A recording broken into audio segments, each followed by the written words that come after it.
Hello दोस्तों, दर्द भरी हिंदी कहानियाँ में आप सभी का बहुत बहुत स्वागत है। आगे बढ़ने से पहले यदि आपको यह कहानी पसंद आए तो प्लीज़ वीडियो को लाइक करें, शेयर करें और हमारे चैनल को सब्सक्राइब करना ना भूलें। तो चलिए बिना देर के हुए कहानी की शुरुआत करते हैं। तीसरी बार फिर मोबाइल की घंटी बजी थी। समझते देर नहीं लगी थी मनोरमा को कि फिर वही जया का फ़ोन होगा। आज जैसे बेचैनी उसे कभी महसूस नहीं हुई थी। सूरज भी तो अब तक आया नहीं था। यह भी अच्छा है कि उसके सामने फ़ोन नहीं आया। मोबाइल की घंटी लगातार बजती जा रही थी। कांपते हाथों से उसने मोबाइल उठाया।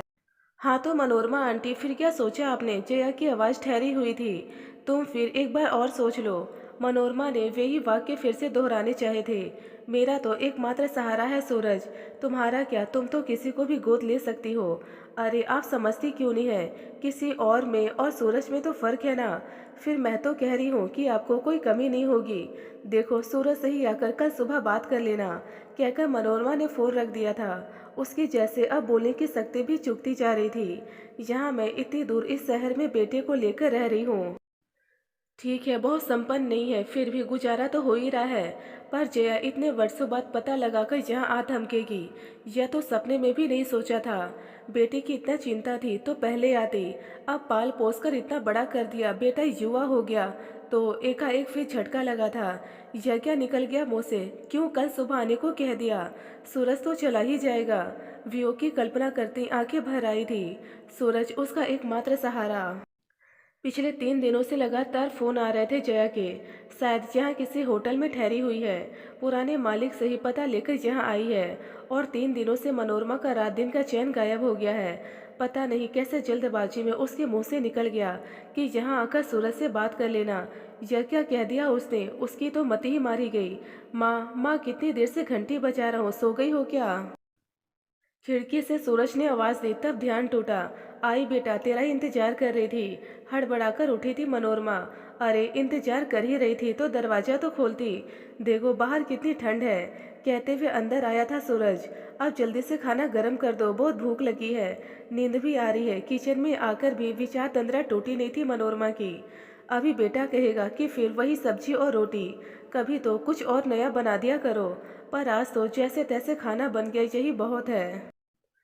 यह क्या, तुम नहीं खा रही हो? एक ही थाली देकर सूरज चौंका था। हाँ बेटा, भूख नहीं है, तू खा ले, अचार निकाल दो। नहीं रहने दो, मुझे पता था कि तुम वही खाना दोगी। अच्छा होता नवीन के घर ही खाना खाता। उसकी माँ कितनी जिद कर रही थी। पनीर कोफ्ते, पराठे, खीर और पता नहीं क्या क्या बनाया था। मनोरमा जैसे सुनकर भी सुन नहीं पा रही थी। माँ कहाँ खो गई हो? सूरज की आवाज़ से फिर चौंक गई थी। पता है नवीन का भी सिलेक्शन हो गया है। कोचिंग से फर्क तो पड़ता है ना। अब रमेश, रोहन, रवि और नवीन सभी चले जाएंगे अच्छे कॉलेज में। बस मैं ही, हमारे पास भी इतना पैसा होता तो मैं भी कहीं अच्छी जगह पढ़ लेता। सूरज का वही पुराना राग शुरू हो गया था। हाँ बेटा, अब तू भी अच्छे कॉलेज में पढ़ लेना।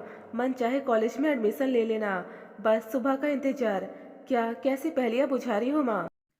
सुबह क्या, मेरी कोई लॉटरी लगने वाली है? अब क्या दिन में भी बैठे बैठे सपने देखने लगी हो? तबीयत भी तुम्हारी ठीक नहीं लग रही है।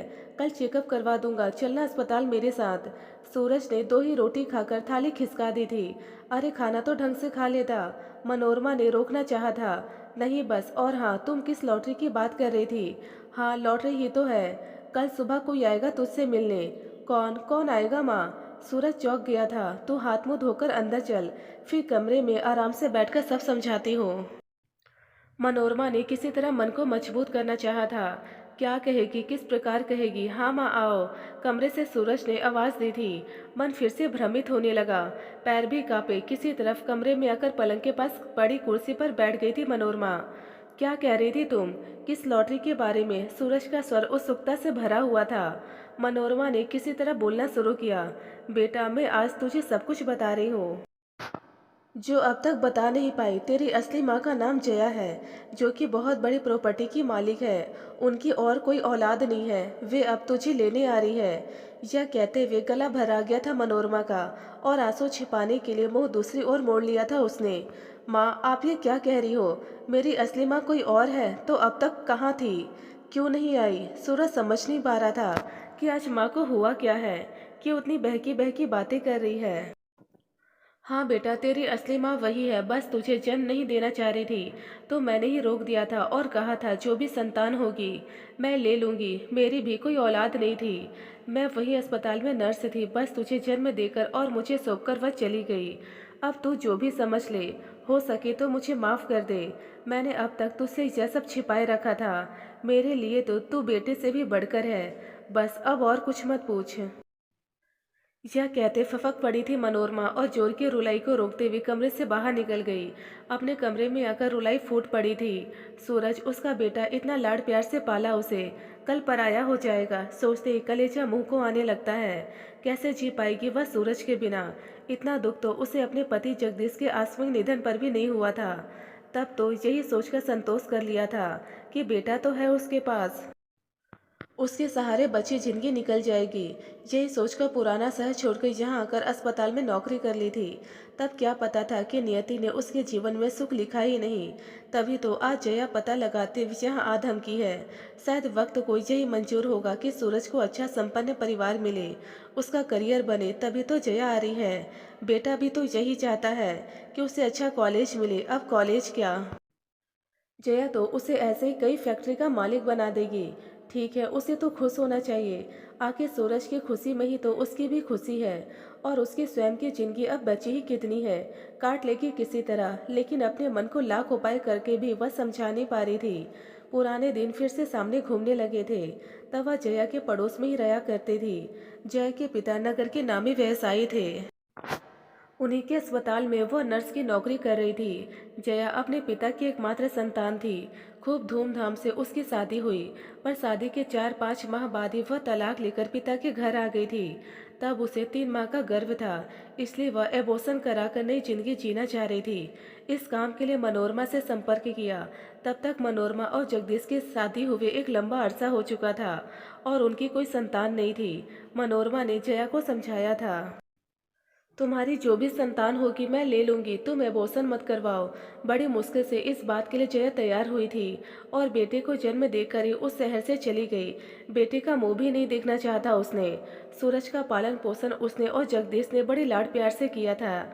जया की शादी फिर किसी नामी परिवार के बेटे से हो गई थी और वह विदेश चली गई थी। यह तो उसे जया के फोन से मालूम पड़ा कि वहाँ उसके पति का निधन हो गया और अब वह अपनी जायदाद संभाले भारत आ गई है। चूंकि निसंतान है इसलिए चाह रही है कि सूरज को गोद ले ले। आखिर वह उसी का तो बेटा है।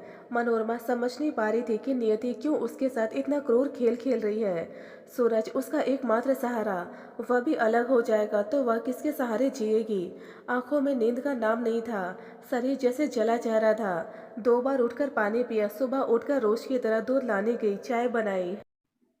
सोचा कमरा थोड़ा ठीक ठाक कर दे, जया आती होगी, सूरज को भी जगा दे, पर वह जगा हुआ ही था। उसे चाय थमाकर वह कमरे में आ गई। बेटे को देखती कमजोर पड़ जाएगी, नहीं वह जया के सामने भी नहीं जाएगी। जब जया की कार घर के सामने रुकी तो उसने उसे सूरज के ही कमरे में भेज दिया था। ठीक है, माँ बेटा आपस में ही बातें कर ले, अब उसका काम ही क्या है। वैसे भी जया के पिता के इतने एहसान हैं उस पर, अब किस मुंह से वह सूरज को रोक पाएगी। पर मन था कि मान ही नहीं रहा था और जया और सूरज के वार्तालाप के शब्द आपस के कमरे से उसके कानों में पड़ भी रहे थे। बस बेटा, अब मैं तुझे लेने आ गई हूँ। मनोरमा ने बताया था कि तू अपने करियर को लेकर बहुत चिंतित है, पर तुझे चिंता करने की कोई ज़रूरत नहीं। करोड़ों की जायदाद का मालिक होगा तू। जया कह रही थी, कौन बेटा, कैसी जायदाद? मैं अपनी माँ के साथ ही हूँ और यहीं रहूँगा। ठीक है, बहुत पैसा नहीं हमारे पास, पर जो है हम खुश हैं। मेरी माँ ने मुझे पाल पोस कर बड़ा किया है और आप चाहती हैं कि इस उम्र में उन्हें छोड़कर चल दूँ। आप होती कौन है मेरे करियर की चिंता करने वाली? कैसे सोच लिया आपने कि मैं आपके साथ चल दूंगा? सूरज का स्वर ऊंचा होता जा रहा था। इतने कठोर शब्द तो कभी नहीं बोलता था सूरज। मनोरमा भी चौंकी थी। उधर जया का अनुनय भरा स्वर, बेटे तो मनोरमा की चिंता मत कर, उनकी सारी व्यवस्था मैं कर दूंगी। आखिर तू मेरा बेटा ही है ना, तो मैंने तुझे गोद दिया था ना, कानूनी रूप से तेरा गोदनामा हुआ है। मैं तेरी माँ हूँ, अदालत भी यही कहेगी, मैं ही तेरी माँ हूँ। परिस्थितियाँ थी, मैं तुझे अपने पास नहीं रख पाई। मनोरमा को मैं उसका खर्चा दूंगी, तू चाहेगा तो उसे भी साथ रख लेंगे। मुझे तेरे भविष्य की चिंता है। मैं तेरा अमेरिका में दाखिला करा दूंगी, यहाँ तुझे सड़ने नहीं दूंगी। तू मेरा ही बेटा है, मत कहिए मुझे बार बार बेटा। आप तो मुझे जन्म देने से पहले ही मारना चाहती थी। आपको तो मेरा मुंह देखना भी गवारा नहीं था। यह तो माँ ही थी जिन्होंने मुझे संभाला, और अब इस उम्र में वे आप पर आश्रित नहीं होंगी। मैं हूँ उनका बेटा, उनकी संभाल करने वाला। आपको चिंता करने की ज़रूरत नहीं है। और अब आप कृपया यहाँ से जाएं। आगे से कभी सोचना भी मत कि मैं आपके साथ चल दूंगा। सूरज ने जैसे अपना निर्णय सुना दिया था। फिर जया शायद धीमे स्वर में रो भी रही थी। मनोरमा समझ नहीं पा रही थी कि क्या कह रही है। तभी सूरज का तेज स्वर सुनाई दिया, मैं जो कुछ कह रहा हूँ आप समझ क्यों नहीं पा रही हैं?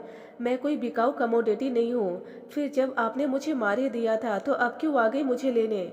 मैं बालिग हूँ, मुझे अपना भविष्य सोचने का हक है। आप चाहे तो आप भी हमारे साथ रह सकती हैं, पर मैं आपके साथ माँ को छोड़कर जाने वाला नहीं हूँ। आप मुझे भी समझने की कोशिश करें। मेरा अपना भी उत्तरदायित्व तो है, जिसने मुझे पाला पोसा बड़ा किया। मैं उसे इस उम्र में अंधकार में नहीं छोड़ सकता। कानून आपकी मदद नहीं करेगा, दुनिया में आपकी बदनामी अलग होगी। आप भी शांति से रहें, हमें भी रहने दें। आप मुझे समझने की कोशिश करें। अब मैं और कुछ कहूँ और अब शब्द निकल जाए मेरे मुंह से, मेरी रिक्वेस्ट है आप चली जाएं। सुना नहीं आपने? सूरज की आवाज़ फिर और तेज हो गई थी। इधर जया धड़ाम से दरवाजा बंद करते हुए निकल गई थी। फिर कार के जाने की आवाज आई। मनोरमा की जैसे रुकी सांसें फिर लौट आई थी। सूरज कमरे से बाहर आया और माँ के गले लग गया और बोला, मेरी माँ सिर्फ आप हो, कहीं नहीं जाऊंगा आपको छोड़कर। मनोरमा को लगा कि उसकी ममता जीत गई है। दोस्तों, यदि आपको यह कहानी पसंद आई तो प्लीज़ हमें कमेंट बॉक्स में कमेंट कर अपने विचार जरूर बताएं। ढेरों पारिवारिक और शिक्षाप्रद कहानियाँ सुनने और पढ़ने के लिए हमारे चैनल दर्द भरी हिंदी कहानियाँ को जरूर सब्सक्राइब करें। धन्यवाद दोस्तों।